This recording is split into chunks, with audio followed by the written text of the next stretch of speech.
Assalamualaikum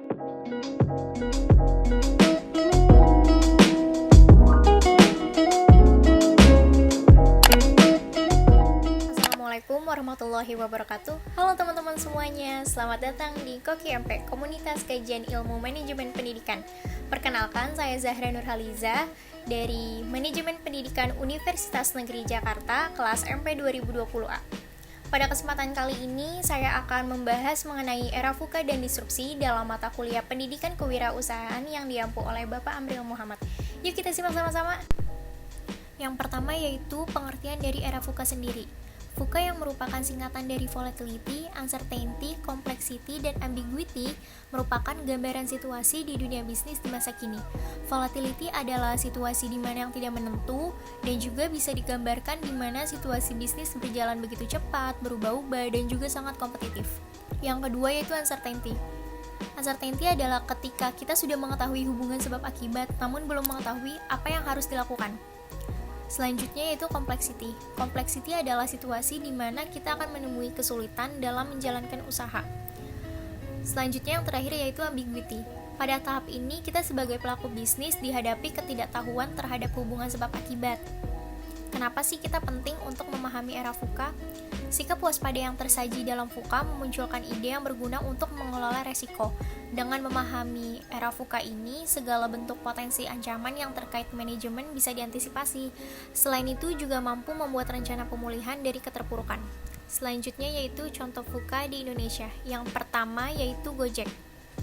Dengan model bisnis yang terus berkembang dan tuntutan konsumen yang semakin meningkat, Gojek mulai menambah layanan nih dengan mengubah pola interaksi sebagai bentuk respon pada VUCA.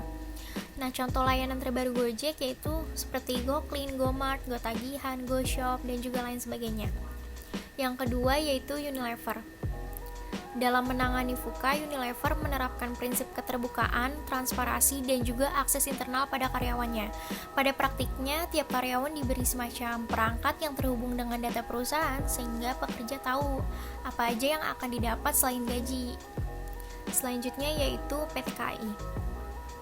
Dalam menghadapi konsumen yang sedemikian maju, PT KAI juga melakukan pembenahan dengan ikut terjun ke dunia digital agar relevan dengan market saat ini.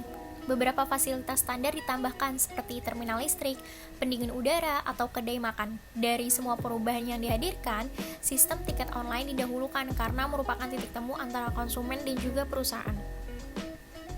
Selanjutnya yaitu pengertian dari era disrupsi. Era disrupsi adalah sebuah era di mana terjadinya inovasi dan perubahan secara besar-besaran dan secara fundamental mengubah sebuah sistem, tatanan, dan landscape yang ada ke cara-cara baru. Cara menghadapi era disrupsi di sini ada 7. Yang pertama yaitu trend watching. Trend watching yaitu kegiatan dalam memantau perubahan tren dalam lingkungan bisnis. Yang kedua yaitu research, yaitu dengan melakukan riset agar trend watching yang dilakukan hasilnya dapat lebih meyakinkan. Maka harus dilakukan dengan pendekatan riset. Yang ketiga yaitu risk management. Risk management ini yaitu selalu melakukan pengelolaan terhadap resiko. Lingkungan yang terdisrupsi pada dasarnya akan menjadi pemicu dari resiko bisnis. Selanjutnya yang keempat yaitu inovasi, yaitu membuat terobosan-terobosan baru atau penyesuaian pada bisnis yang lama agar lebih sesuai dengan era di mana masa disrupsi terjadi. Yang kelima yaitu switching atau memutar haluan bisnis. Cara ini dapat dilakukan jika bisnis yang ada tidak lagi bisa diotak-atik atau dimodifikasi, maka solusinya adalah harus berani putar haluan atau mematikan produk yang sudah dimiliki. Selanjutnya yaitu partnership, yaitu dengan melakukan strategi partnership. Era disrupsi pada masa ini membuat bisnis tuh sulit untuk bertempur sendiri karena persaingan sudah sangat kompleks dan juga proses bisnis sudah terinklusi. Yang terakhir yaitu change management. Hal ini dapat dilakukan untuk merubah pola pikir dan juga kesadaran dari elemen sumber daya manusia dalam organisasi bisnis agar dapat bahu-membahu melakukan perubahan. Ini adalah daftar pustaka dari materi-materi yang sudah dipaparkan di atas tadi. Sekian pemaparan materi dari saya. Saya Zahra Nurhaliza, pamit undur diri. See you in the next video. Bye!